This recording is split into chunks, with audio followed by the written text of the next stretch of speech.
एक बार प्रेमानंद महाराज जी के पास एक युवक बहुत दुखी होकर आया। उसकी आंखों में निराशा थी और मन में भारी बोझ। उसने हाथ जोड़कर कहा, महाराज जी, जब मैं कोई काम नहीं करता या जीवन में कुछ बड़ा हासिल नहीं कर पाता तो मेरे घरवालों से ज्यादा मेरे पड़ोसी मुझे ताने मारते हैं। ऐसा क्यों होता है? महाराज जी मुस्कुराए और बोले, बेटा, तुम्हारा सवाल बहुत गहरा है। इसका जवाब समझने के लिए एक छोटी सी कहानी सुनो। एक गांव में दो किसान रहते थे। पहला किसान मेहनती था, सुबह से शाम तक खेत में काम करता और धीरे धीरे उसकी हालत सुधर रही थी। दूसरा किसान आलसी था, वह काम कम करता और ज्यादा समय दूसरों की बातें करने में बिताता। अब जो मेहनती किसान था, उसके घर वाले तो उसे समझते थे। उन्हें पता था कि वह मेहनत कर रहा है, इसलिए वे उसे ताने नहीं देते थे।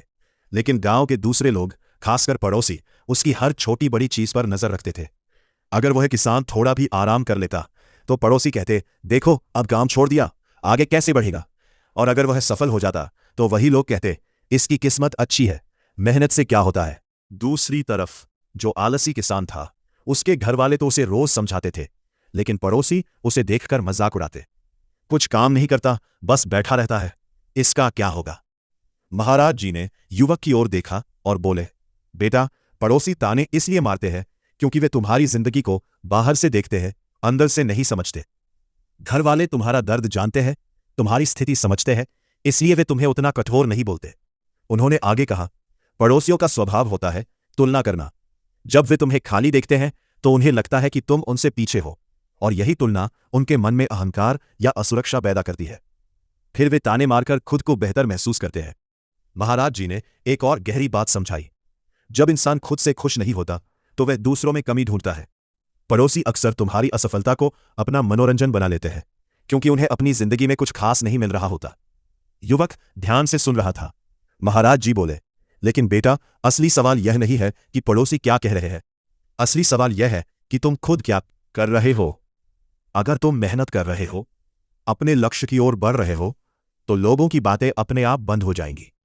और अगर तुम कुछ नहीं कर रहे तो लोगों का कहना गलत भी नहीं है। उन्होंने एक उदाहरण दिया। जब पेड़ छोटा होता है तो लोग उसे अनदेखा करते हैं, लेकिन जैसे ही वो बड़ा होता है और फल देने लगता है, लोग पत्थर मारते हैं। इसका मतलब ये नहीं कि पेड़ गलत है, बल्कि ये उसकी सफलता का संकेत है। अंत में महाराज जी ने युवक से कहा, तानों से घबराओ मत, उन्हें अपनी कमजोरी नहीं, अपनी ताकत बनाओ। जब कोई तुम्हें कुछ कहे तो उसे अपने लिए एक संकेत समझो कि तुम्हें और बेहतर करना है। दुनिया हमेशा कुछ न कुछ कहेगी, जब तुम कुछ नहीं करोगे तब भी, और जब तुम कुछ बड़ा करोगे तब भी। इसलिए दूसरों की बातों पर ध्यान देने के बजाय अपने कर्म पर ध्यान दो। युवक की आंखों में अब आत्मविश्वास था। उसने समझ लिया कि समस्या पड़ोसियों की नहीं, बल्कि अपने दृष्टिकोण की थी। सीख, लोगों के ताने तब तक चुभते हैं जब तक हम खुद अपने रास्ते पर स्पष्ट नहीं होते।